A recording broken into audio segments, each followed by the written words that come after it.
B-Level Supplementary Pack, Unit 6.2, Reading Part, Strategy Teaching, Inferencing. Hello everyone!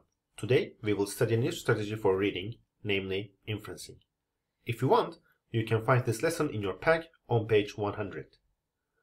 First, we will learn what inference is and why it is important. Then, we will learn some tips and words used for inference questions. And we will finish the lesson after doing some practice. I want to start our lesson with a part from a story. Please listen carefully and try to answer this question. What season does the story take place in? Is it spring, summer, autumn, or winter? Let me start. Imagine 10 students standing at the bus stop. It is a dark morning at 7 a.m. The students are huddled together. Some of them are jumping up and down, others rubbing their hands together and huffing on them. When the bus arrives, all the students run to get on the bus. So this is the story. What is your answer to my question? Which season is it? The answer is of course winter. But how do you know that? It is not in the story. Here is the answer. You know it because you make an inference. What is inference? If you go to a dictionary, you will see inference is a conclusion or judgment that you think is true based on information that you have. While reading, writers tell us more than they cite directly. To understand them, you have to make inferences. When you make an inference, you combine evidence with your background knowledge. If we go back to our story, we gave the answer winter because we collected relevant details. Jumping, huffing on their hands, so they mean they try to keep warm.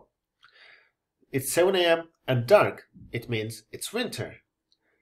They are running to the bus, it means they are cold. We used our background knowledge. When we answer the question, what do they all mean together, we get the answer winter.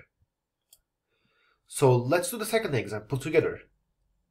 Please pause the video after you read the sentence and try to answer the question. If you walk into a room and see blood on the floor, an empty bird cage, and a happily purring cat, what do you think has happened there?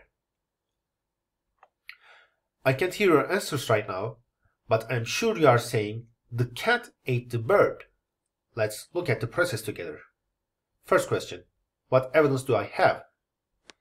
First evidence, blood on the floor. Second evidence, an empty bird cage. Third evidence, a happy cat. Second question, what do all these mean? Cats are dangerous for birds. They can kill and eat them. And the bird cage is empty on the floor. Oh my god! The cat ate the bird. You see, you have made an inference. It's easy, right? Writers often tell you more than they say directly. They give you some hints or clues to help you read between the lines, and it's called inferring. It helps you understand more deeply. When you infer, you go beyond the surface details to see other meanings that the details suggest or imply, not stated. When the meanings of words are not stated clearly, they may be implied, or suggested, or hinted at, and they wait for you to be inferred. Suppose that you are sitting in your car, stopped at a red light signal. You hear screeching tires, then a loud crash and breaking glass. You see nothing. What inference can you make? You can infer that there has been a car accident because we all know that these sounds mean a car accident. However, there could be other possibilities. Maybe an angry driver rammed a parked car, or maybe somebody played the sound of a car crash from a recording. Here is the point. There can be other possibilities, but making inferences means choosing the most likely explanation from the facts. Why is making inferences important? It's a higher level thinking skill. Here is the answer to the question why. Inferencing requires a lot of strategies such as questioning, making connections, imagining, analyzing the text, drawing conclusions, or using the background knowledge. All these make inferencing a higher level thinking skill. Inferencing is sometimes described as the heart of the reading process. And inferencing improves the reader's ability to construct meaning. Let me explain how. When you make an inference, you have to analyze the text, make connections, and draw conclusions. Okay, next slide is about how to recognize inference questions. There are some words that can help you. For example, infer, suggest, and imply. Which of the following can be inferred from the text from paragraph 2 about X?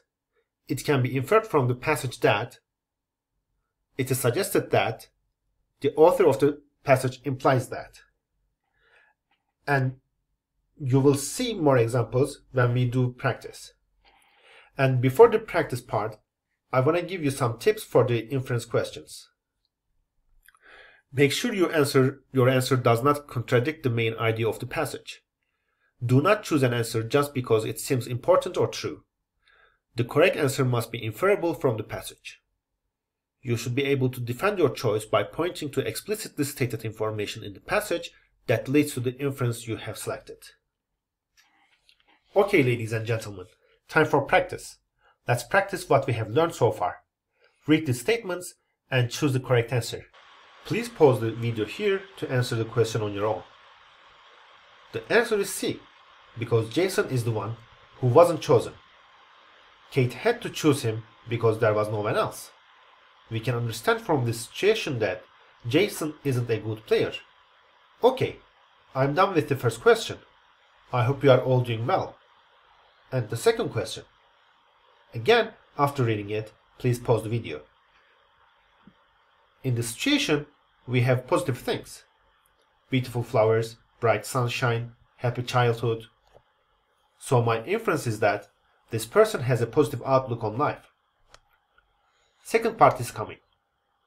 Now, I have a text and 3 questions for you. Please, after reading the text and questions, pause the video and give your answers. Then we will check them together. Here are the answers.